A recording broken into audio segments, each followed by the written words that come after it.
History usually tells us that great empires fall because of powerful enemies, massive invasions, or natural disasters. But sometimes, an empire collapses not because of an outside force, but because of what happens inside its own walls. One of the most tragic examples of this is the Inca Empire, once the largest empire in the Americas, known for its wealth, its advanced roads, its powerful kings, and its brilliant administrative system. But behind this greatness stood a terrible truth. The final collapse of the Inca Empire was not just caused by the Spanish invasion, it was caused by a deadly conflict between two brothers, Huáscar and Atahualpa. Their civil war weakened the empire so badly that when the Spanish arrived, they found a divided nation that could no longer defend itself.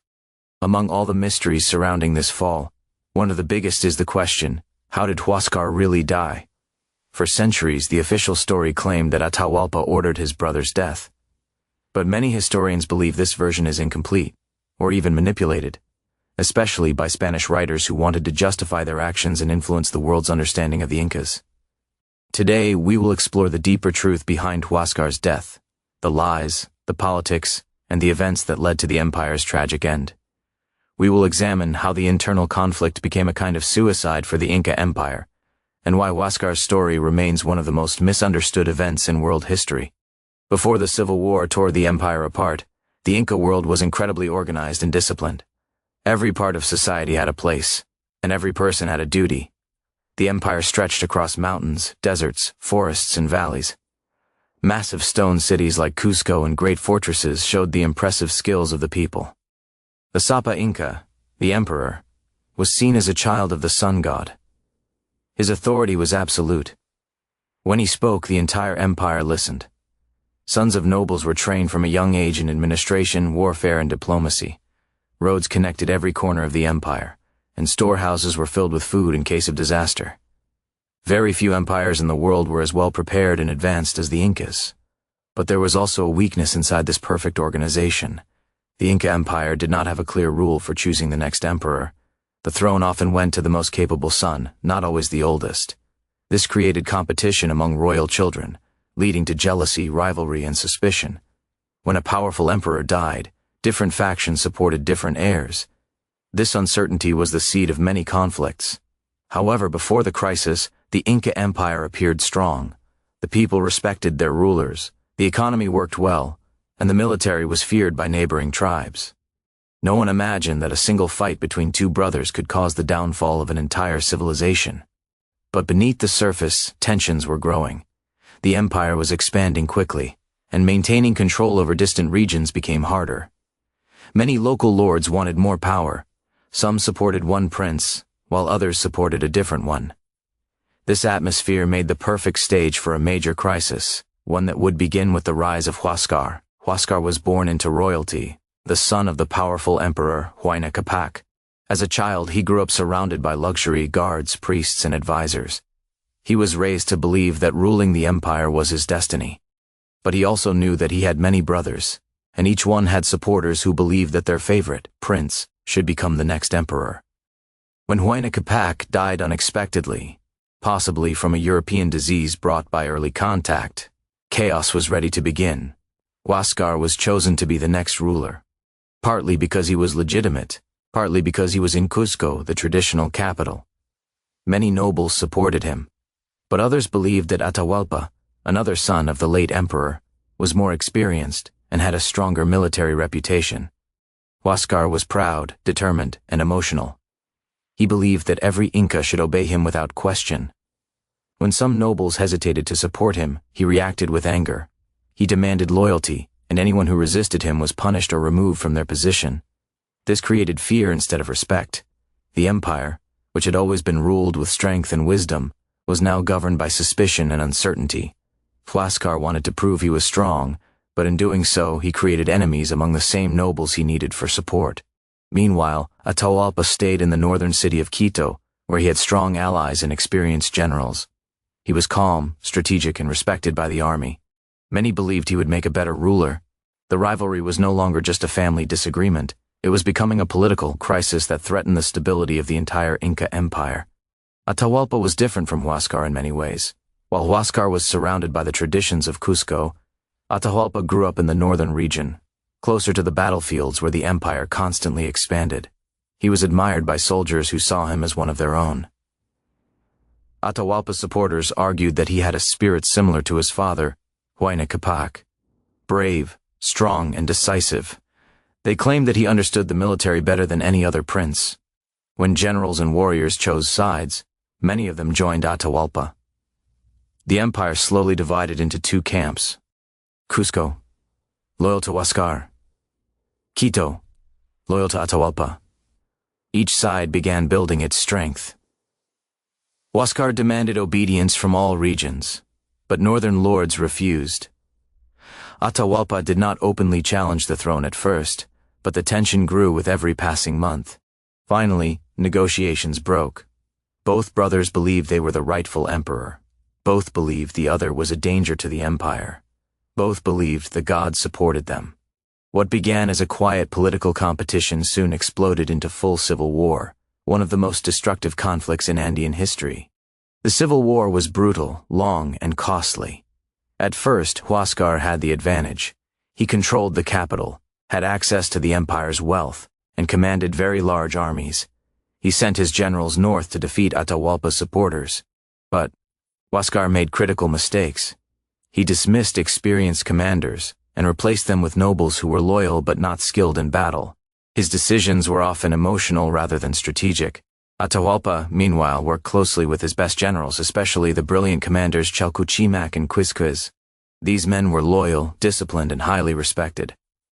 Under Atahualpa's direction, they organized effective defenses and slowly pushed Huáscar's forces back. The battles grew larger. Cities were taken, lost, and retaken. Innocent civilians suffered.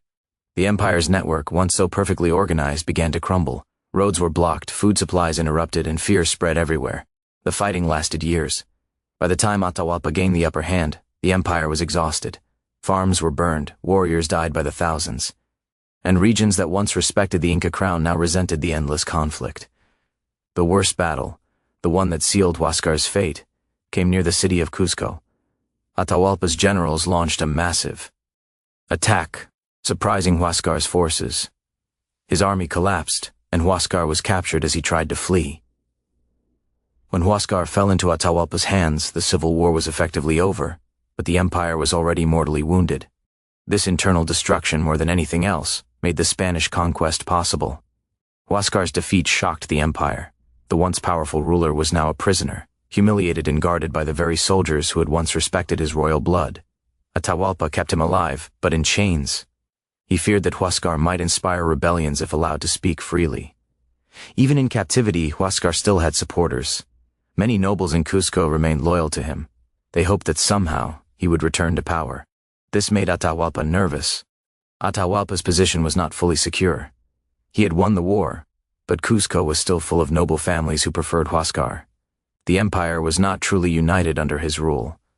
Atahualpa needed time to take Cusco, time to organize the government, and time to rebuild a broken empire. But time was the one thing he did not have. Because just when Atahualpa prepared to march into Cusco and claim the throne, a group of strange-looking foreigners arrived on the coast. They were armed with weapons the Incas had never seen. They rode animals the Incas had never seen. They spoke a language no one understood. The Spanish had arrived, and everything changed. Francisco Pizarro and his men entered an empire already deep in chaos. The Civil War had destroyed unity, and rumors about the conflict reached the Spanish quickly. They realized they could use this division to their advantage. Pizarro sent messengers to both sides, pretending to be friendly, pretending to be peaceful. But his true goal was to conquer, and he knew the easiest way to conquer was to manipulate. When the Spanish captured Atahualpa in Cajamarca, the balance of power collapsed overnight. The strongest leader in the empire was now a prisoner. The Spanish used this to gain control over local lords, forcing them to obey or die. During this time, Huáscar was still alive, held somewhere near Cusco. The Spanish knew about him. Atahualpa knew the Spanish might use him. The nobles knew he was a symbol of resistance. And so began one of the most suspicious and debated chapters in Inca history, the death of Huáscar. And who really ordered it? According to the most common Spanish written story, Atahualpa ordered Huáscar to be killed after hearing that Huáscar had offered to cooperate with the Spanish in exchange for freedom. But this story has problems. First, the Spanish benefited the most from Huáscar's death. A living Huáscar could rally troops, unite nobles, and challenge Spanish control. A dead Huáscar meant fewer problems for the Spanish. Second, Atahualpa was a prisoner at the time. His power was limited. The Spanish claimed they allowed him to issue orders, but evidence suggests they controlled everything he did. Third, Spanish chroniclers often wrote history in a way that justified their actions. If Huáscar died under Spanish watch, blaming Atahualpa would make the Spanish seem innocent. There are three main theories. Theory 1. Atahualpa ordered the execution. He feared Huáscar might turn the nobles against him. He wanted no rival for the Spanish to use. He believed killing Huáscar would stabilize his rule. Theory 2. Spanish soldiers killed Huáscar secretly. They wanted to remove any possible leader who could resist. They needed only one Inca prisoner, Atahualpa, to control the empire. Killing Huáscar gave them more power. Theory 3. Local lords acted on their own. Some nobles hated Huáscar for his earlier punishments. Others wanted to show loyalty to whoever was in power. Chaos created opportun. It is for people to act independently. To this day, historians still disagree. There is no final answer, but one thing is clear. The official story was shaped by people who had much to gain by twisting the truth. The question of who killed Huáscar remains one of the biggest mysteries of Inca history. Atahualpa had reasons to kill him, but he also had strong reasons not to. Reasons why Atahualpa might not have ordered it. He wanted to impress the Spanish and show control. Killing a royal brother risked angering the gods. Huáscar was a bargaining chip, useful in political negotiations. Atahualpa himself was not safe, so he would not want to provoke more fear. Reasons why he might have ordered it. He feared Huáscar's supporters in Cusco. He believed Huáscar would ally with the Spanish. He wanted to end the civil war permanently. But consider this. Atahualpa died only months later at the hands of the Spanish. Huáscar's death did not help him. If anything, it made the Spanish distrust him more.